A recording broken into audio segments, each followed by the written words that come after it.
अस्सलाम स्टूडेंट्स। इस वीडियो में हम सीखने जा रहे हैं बैलेंस शीट यानी स्टेटमेंट ऑफ फाइनेंशियल पोजीशन क्या होती है। फिर हम एक रेस्टोरेंट ओपन करेंगे और उस रेस्टोरेंट की बैलेंस शीट को प्रिपेयर करेंगे। तो चलते हैं बैलेंस शीट के कॉन्सेप्ट की तरफ। बैलेंस शीट यानी स्टेटमेंट ऑफ फाइनेंशियल पोजीशन एक ही स्टेटमेंट के दो नेम्स हैं।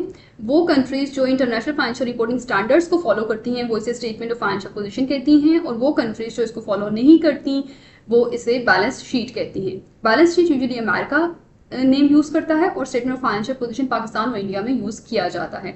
तो इसका मेन जो कॉन्सेप्ट है वो ये है, जैसे हमने किसी इंसान की फाइनेंशियल हेल्थ का अंदाज़ा लगाना हो या स्टेटस का अंदाज़ा लगाना हो तो हम उसके पास मौजूद घर, गाड़ी या फर्नीचर, डिफरेंट चीज़ें जो उसकी हैं वो देखकर अंदाज़ा लगा सकते हैं। बिल्कुल इसी तरह एक बिजनेस की फाइनेंशियल हेल्थ का अगर हमें अंदाज़ा लगाना हो, हम बैलेंस शीट को देखकर उसकी फाइनेंशियल हेल्थ का अंदाज़ा लगा सकते हैं। और हम बैलेंस शीट को देखकर किस तरह से उसकी फाइनेंशियल हेल्थ का अंदाज़ा लगा सकते हैं, हम बैलेंस शीट के कंपोनेंट्स को जान लेते हैं जिससे हमें अंदाज़ा हो जाएगा। बैलेंस शीट के कंपोनेंट्स हैं एसेट्स यानी बिजनेस के असासाजात, और लायबिलिटीज़ यानी जो कंपनी ने या बिजनेस ने लोन्स लिए हुए हैं वो, और ओनर्स इन्वेस्टमेंट, जो बिजनेस के ओनर्स हैं उन्होंने बिजनेस में कितना पैसा इन्वेस्ट किया हुआ है। ये तीन चीज़ें बैलेंस शीट में मौजूद होती हैं। तो इन तीन चीज़ों को देखकर हम अंदाज़ा बिजनेस का लगा सकते हैं।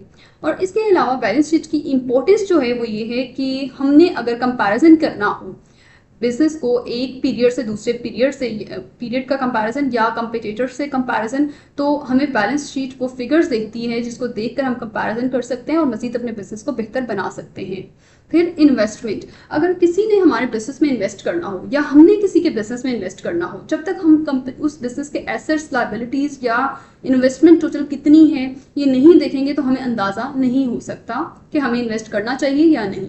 इसके अलावा लीगल ऑब्लिगेशन कंपनी की होती हैं, जैसे गवर्नमेंट को टैक्स पे करना, इसी तरह की और भी लीगल ऑब्लिगेशंस हैं। तो उनको सही तरह से अदा करने के लिए हमें बैलेंस शीट को प्रिपेयर करना होता है। अगर हमने अपने बिजनेस को एक्सपैंड करना है तो हमें जब तक करंट सिचुएशन नहीं पता हम बिजनेस की एक्सपेंशन की तरफ नहीं जा सकते। तो इस तरह स्टेटमेंट ऑफ फाइनेंशियल पोजीशन बहुत तरीकों से हमें हेल्प आउट करती है। सेल, परचेज, कोई भी बिजनेस स्टार्ट होता है उसका एंड रिजल्ट जो है हमें बैलेंस शीट में नजर आता है, इसलिए इसकी एक्यूरेसी इंतहाई इंपॉर्टेंट है। अब हम चलते हैं बिजनेस की तरफ। तो हमने स्टार्ट किया एक रेस्टोरेंट, और रेस्टोरेंट का नाम रखा ब्लेस फीस्ट। अब इस रेस्टोरेंट में हमें नज़र आ रहा है फर्नीचर की टेबल है, चेयर्स हैं, काउंटर बनाया गया है। तो फर्नीचर को बनाने में जितना हमारा खर्चा आया वो है 4 लाख।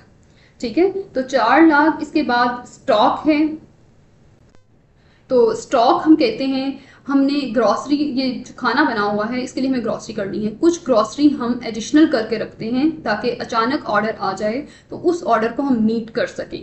तो उस एडिशनल चीज़ें जो हम मंगवा के रखते हैं वो हमारा जो 1 साल के अंदर हम यूटिलाइज भी कर लेते हैं, उसे स्टॉक भी कह सकते हैं, ग्रॉसरी या इन्वेंट्री भी कहते हैं। तो ये चीज़ें बिजनेस का एसेट होती हैं, हम यहाँ लिख लेते हैं इसे ए। और फिर इसके अलावा हमारे पास है कैश। कैश भी हमें फ़ायदा देता है, बिजनेस का एसेट होता है। अकाउंट रिसीवेबल फिर हम लिख लेते हैं, अकाउंट रिसीवेबल भी बिजनेस को फ्यूचर बेनिफिट देते हैं। कुछ हमारे ऐसे कस्टमर्स हैं जिन्होंने इवेंट किया और हमें पूरी रकम अदा नहीं की, तो कुछ रकम फ्यूचर में अदा करेंगे, तो इस तरह से फ्यूचर में ये हमें इससे बेनिफिट होगा। तो ये हमारा अकाउंट रिसीवेबल है। इसके बाद हमारे पास आता है अकाउंट्स पेएबल। अकाउंट्स पेएबल वो, जैसे हमने ग्रॉसरी की तो हमने पूरे अमाउंट पे नहीं की। बिजनेस हमेशा क्रेडिट पे काम करता है, जरूरी नहीं है सब कुछ कैश भी दिया जाए, तो हमने कुछ पैसे अभी देने हैं। जो चीज़ हमने देनी है वो हमारी लायबिलिटी है, उसे हम लोग लिख लेते हैं हमारी liability. Interest payable bank loan. Restaurant आपने स्टार्ट किया, ठीक है, रेस्टोरेंट हमने स्टार्ट किया तो सारे पैसे हमारे पास मौजूद नहीं थे, कुछ हमने बैंक से लोन लिया, उस लोन पर हम लोगों को इंटरेस्ट पे करना है, तो ये हम लोगों ने वो अमाउंट लिख ली। इन्वेस्टमेंट हमने जो बिजनेस में की वो टोटल थी 4 लाख, वो हमने यहाँ पे लिख दी। रिटेन्ड अर्निंग्स प्रॉफिट, इसको मजीद डिटेल में आगे हम लोग जब करना क्वेश्चन शुरू करेंगे तो समझेंगे। तो ये हमारा आ गया 70,000। और फर्नीचर जो है वो उसकी लाइफ 10 साल है, और उसकी वैल्यू में जो एवरी ईयर रिडक्शन आती है उस जिसे डेप्रिसिएशन कहते हैं, उसको स्ट्रेट लाइन बेसिस पे हम लोग कैलकुलेट करेंगे। तो ये है कंप्लीट हमारे इस बिजनेस की इंफॉर्मेशन। अब चलते हैं हम बैलेंस शीट के फॉर्मेट की तरफ। सबसे पहले हमने लिखा ब्लेस फीस्ट, अपने बिजनेस का, अपने रेस्टोरेंट का नेम, फिर स्टेटमेंट ऑफ फाइनेंशियल पोजीशन या बैलेंस शीट, फिर एज एट 31 दिसंबर 2024, जिस तारीख को बैलेंस शीट बनाई जा रही हो, ये इस तारीख को बिजनेस की ट्रू पिक्चर शो करती है। अगर हम 2 दिन बाद बैलेंस शीट देखेंगे तो बैलेंसेस में चेंज आ चुका होगा और इसी तरह बैलेंस शीट की अमाउंट में भी चेंज होगा। इसकी 2 साइड्स हैं, एक है एसेट साइड और दूसरी है liabilities and owners equity side. Assets में हम वो तमाम चीज़ें लिखते हैं जिसका बिजनेस को फ्यूचर इकोनॉमिक बेनिफिट होता है, यानी फ्यूचर में फ़ायदा होता है। जिसमें हमारे करंट एसेट हैं और नॉन करंट एसेट्स हैं। करंट एसेट्स ऐसे एसेट्स होते हैं जो कि 1 साल के अंदर अंदर बिजनेस को फ़ायदा देते हैं और नॉन करंट एसेट्स ऐसे एसेट्स होते हैं जो कि 1 साल से ज़्यादा अरसे में बिजनेस को फ़ायदा देते हैं। अब आते हैं लायबिलिटीज़ एंड ओनर्स इक्विटी पे। तो लायबिलिटीज़, करंट लायबिलिटीज़ वो जो कि हमने 1 साल के अंदर अंदर पे करनी है और नॉन करंट लायबिलिटीज़ वो जो कि हमें 1 साल के बाद के पीरियड में पे करनी है। और ओनर्स इक्विटी में जो पैसा ओनर्स ने इन्वेस्ट किया हुआ है बिजनेस में वो आ जाएगा। अब ये है हमारा रेस्टोरेंट जिसमें है furniture, stock, cash, accounts receivable. ये हैं हमारे 4 एसेट और बाकी bank loan, interest payable liability, इसको हम यहाँ लिख लेते हैं। बैंक लोन भी लाइबिलिटी है, हमने ये वापस करना है लोन जो लिया है। इन्वेस्टमेंट ओनर्स की इक्विटी है तो इस पर हम लोग ओ लिख लेते हैं। और फिर रिटेन्ड अर्निंग्स भी ओनर्स की है, इस पर भी हम लोग ओ लिख लेते हैं। फिर यहाँ पे फर्नीचर, अब इसका ताल्लुक है इस एसेट से, तो हम लोग एसेट्स को प्लॉट करना शुरू करते हैं। जो ए से हैं वो हमारे एसेट्स हैं, उसको हम लोग फाइनेंशियल स्टेटमेंट में लिखते हैं। यहाँ हम आ गए, हमने करंट एसेट्स को यहाँ पर लिखा है और अब हम आते हैं नॉन करंट एसेट की तरफ जो कि है हमारा फर्नीचर। तो फर्नीचर को हम लोग यहाँ पर लिख लेते हैं। हमारे फर्नीचर की वैल्यू है 4 लाख और हमने देखा था कि वैल्यू हमारी जो डेप्रिसिएशन की है वो है स्ट्रेट लाइन डेप्रिसिएशन और एसेट, हमारे एसेट की लाइफ है 10 ईयर्स। तो फर्नीचर हमारा एसेट है और इसकी वैल्यू में से हम डेप्रिसिएशन यानी फर्नीचर को पूरा साल हमने यूज़ किया और बैलेंस शीट हम बना रहे हैं 31 दिसंबर 2024 को। तो बैलेंस शीट में हम लोग फर्नीचर की जो वैल्यू में रिड्यूस आया वो लिखेंगे। तो डेप्रिसिएशन को अगर हम लोग देखें तो डेप्रिसिएशन को हम लोगों ने देखा था कि 10 ईयर्स लाइफ है फर्नीचर की और डेप्रिसिएशन के लिए जो मेथड यूज़ हो रहा है वो स्ट्रेट लाइन यूज़ हो रहा है। तो इसका मतलब ये है कि यहाँ हम लोग लिख लेते हैं हमारा 4 लाख का एसेट था और स्ट्रेट लाइन मेथड यूज़ हो रहा है तो हम इसको 10 पे डिवाइड कर देंगे। 10 साल में जितना रिडक्शन आता है तो हर साल की वैल्यू में रिड्यूस कितना होगा। तो 4 लाख को जब 10 पे हम लोग डिवाइड कर दें तो ये हमारे पास आएगा 40,000, यानी 40,000 से हमारे फर्नीचर की वैल्यू हर साल रिड्यूस होगी और जो नेट फिगर होगी वो आ जाएगी 3,60,000। तो 3,60,000 को हम लोग यहाँ पर लिख देते हैं। तो इस तरह से हमने एसेट साइड पे करंट एसेट्स को लिख दिया और फिर नॉन करंट एसेट्स को भी लिख दिया और टोटल एसेट्स आ गए 7,90,000 के। अब आते हैं लायबिलिटीज एंड ओनर्स इक्विटी में।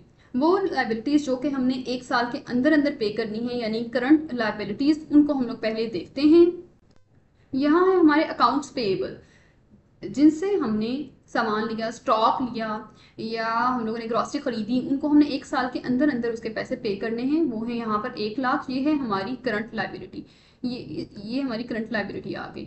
और उसके बाद इंटरेस्ट पेएबल, इंटरेस्ट हम पे करते हैं जो बैंक से हम लोन लेते हैं। तो लोन हमने लिया अपने रेस्टोरेंट के लिए, 5 साल में हम लोग लोन की एक्चुअल अमाउंट पे करेंगे तो ये लॉन्ग टर्म लायबिलिटी आ गई। लेकिन इस पे जो इंटरेस्ट पे करना है वो 1 साल के अंदर अंदर पे करना है तो वो है 20,000। तो ये इंटरेस्ट इसलिए करंट लायबिलिटी है और bank loan long term liability है।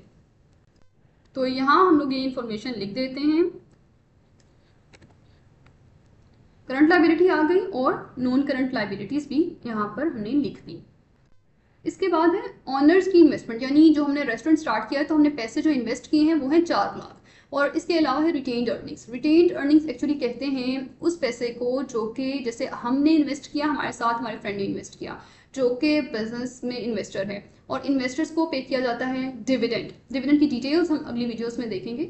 लेकिन डिविडेंड को पे करने के बाद जो रेस्ट ऑफ द अमाउंट है जो कि ऑनर्स से रिलेट करती है उसे हम लोग रिटेन्ड अर्निंग यानी रिटेन्ड रखी बिजनेस में, उसे हम लोग रिटेन्ड अर्निंग्स कहते हैं। उसे हम ओनर्स की इन्वेस्टमेंट में जमा कर देते हैं। यहाँ हमने लिख दिया ओनर्स की इक्विटी यानी इन्वेस्टमेंट 4 लाख हमारी थी और फिर रिटेन्ड अर्निंग्स हमारे बिजनेस को जो प्रॉफिट आया यहाँ पर वो अमाउंट हम लोग लिख देंगे। इन्वेस्टमेंट और रिटेन अर्निंग्स को जमा करने से जो अमाउंट आती है वो है हमारी 4,70,000। तो इसको हम लोग यहाँ पर लिख देते हैं। तो इस तरह से हम देख सकते हैं हमारी liabilities and owners equity side पे बैलेंस है 7,90,000 और हमारे एसेट्स में बैलेंस है 7,90,000, यानी जो पैसा हम लोगों ने बैंक से लोन लिया और जो ओनर्स ने खुद इन्वेस्ट किया उसकी टोटल पिक्चर जो है वो एक्यूरेट रिफ्लेक्ट हो रही है हमारे एसेट में। इस तरह से हमारी बैलेंस शीट का बैलेंस जो है बिल्कुल बराबर आ गया। इस वीडियो में हमने सीखा बैलेंस शीट यानी स्टेटमेंट ऑफ फाइनेंशियल पोजीशन क्या होती है, इसके 3 बेसिक कंपोनेंट्स हैं, asset, liabilities and owners equity, इसकी इंपॉर्टेंस क्या है। फिर हमने एक रेस्टोरेंट ओपन किया और उस रेस्टोरेंट की बेसिक लेवल बैलेंस शीट को बनाना हमने सीखा। Thank you.